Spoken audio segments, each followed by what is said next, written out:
In the last video, I showed you how to make the spreaders and the sides for the Smart Compact Bench in just 15 minutes.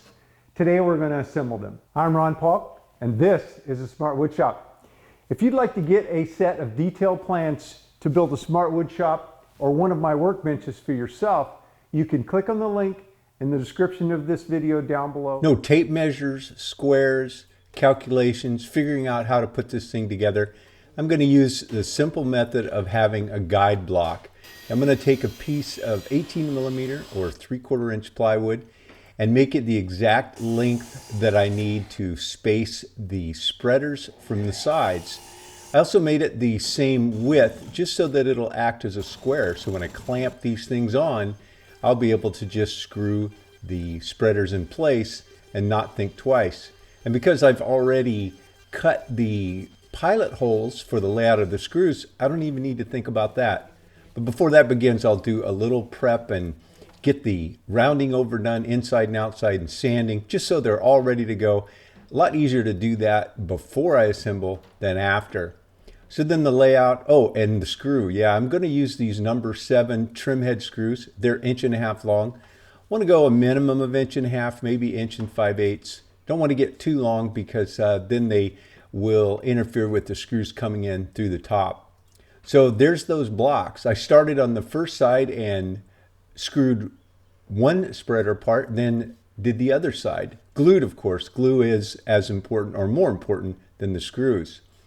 What's neat though is after I figured this out, I did the other side even quicker. So I saved a few more minutes by clamping the 2 spacer blocks, taking a little piece of scrap and making sure they were laid out perfect. Then I glued up all 4 points and then I was ready to go. And if you notice those holes I drilled in those spacers, that's because I'm going to also use the spacers in the next step when I install the top. They will spread those internal spacers from the external ones. So when I line up the externals with the top, it'll push the middle right to where it goes. So you can see it's just a matter of using the pilot bit to drill in right through the holes that are already there, and a little countersink at the same time. A really small countersink. It's almost not necessary with trim head screws. They make their own. And then done. Just a little glue cleanup, and there we go. Well, that was pretty simple. 24 screws and lots of glue. Remember the glue. That's as important as the screws are. I made these 2 spreaders that separate the middle spreaders from the outside spreaders from both sides in.